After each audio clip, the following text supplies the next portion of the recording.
student society of 75 plus members, supporting one another to make meaningful impact to those in need within the Liverpool City region. Through conducting needs assessments and reaching out to potential beneficiaries, we have identified 4 areas of need, and as a result, we are currently running 4 projects. Today, we will present 2 projects, one within its impact stage, Project Ruby, and our newest project that has just reached its pilot stage, Breaking Barriers.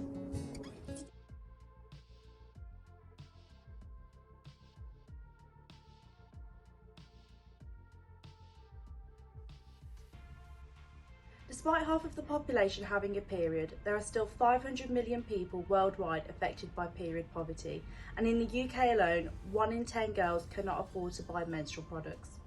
We like to think of period poverty as an umbrella term, as period poverty is more than just being able to afford menstrual products.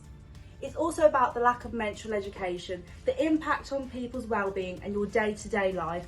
For example, 1 in 3 girls avoid extracurricular activities and outside sports as a direct result of period poverty, and in today's dynamic environment, no one should face these adversities.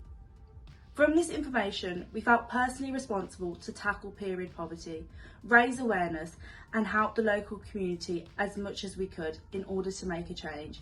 And so we identified a need and capitalised on this. This is how Project Ruby was formed. Undoubtedly, period poverty can be a sensitive topic, and to align ourselves with our beneficiary, which is refugee women, we are working with the Whitechapel, a Liverpool-based homelessness and housing charity, alongside Period Project Merseyside, to ensure we are providing our beneficiary with the best care and at the same time managing our own risks. Our partnership with Asda has allowed us to be innovative. With their donations of sanitary towels and heat pads, alongside other self-care items, we have repurposed the products donated by Asda and created our very own self-care period boxes.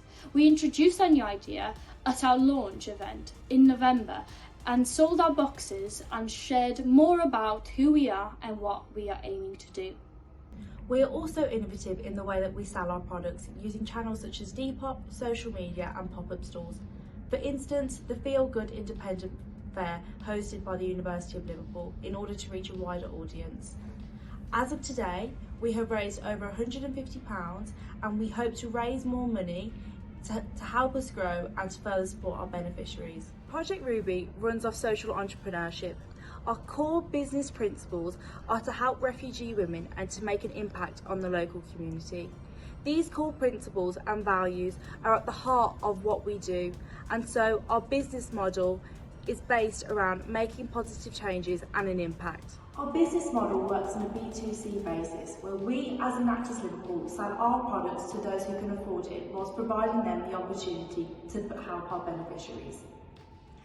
Our business plan focuses on reinvesting our profits so that we can continuously supply products on a long-term basis, whilst enabling us to grow, develop as a project. We believe that our business plan, our model and our principles will help us to make the most impact and to help tackle period poverty in the local community. Project Ruby strives to make a sustainable positive impact on people, planet and the prosperity of our beneficiaries. We aim to make a sustainable positive impact on our main beneficiary, as we understand that refugee women have less than £10 a week to cover all expenses outside of accommodation and meals. We understand this can cause financial stress, and so as a financially sustainable project, we try and help alleviate as much pressure as we can. As well as helping refugee women, we also want to educate and help the local community by going to visit and present at local schools by providing girls with menstrual education and raising awareness. We believe that as a project, we have a duty to make a long-term, lasting, sustainable impact, and we think that targeting the younger age groups, such as 11 to 16-year-olds, where the stigma of periods is still prevalent, can help change the way we view periods as a society. To help create a positive, sustainable impact on the planet, we have worked with Wear Them Out, who have donated reusable sanitary towels to our project, and work on debunking the myth through creating content on their social media channels, which we have taken inspiration from. When looking at prosperity, we realise that socially we can break many barriers by starting and normalising conversations about periods. We use our Instagram account to raise awareness, give advice and inform our audience of how severe period poverty can be for some groups especially. Economically, we benefit from the revenue we receive from selling our self-care period boxes, but we also see how we support our beneficiaries as we alleviate the financial burden on buying period products every month for our beneficiaries.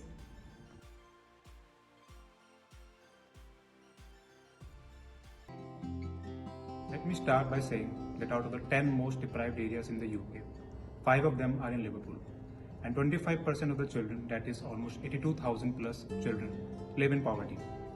This is the highest percentage of any of the other northern regions and is 7% higher than the national average.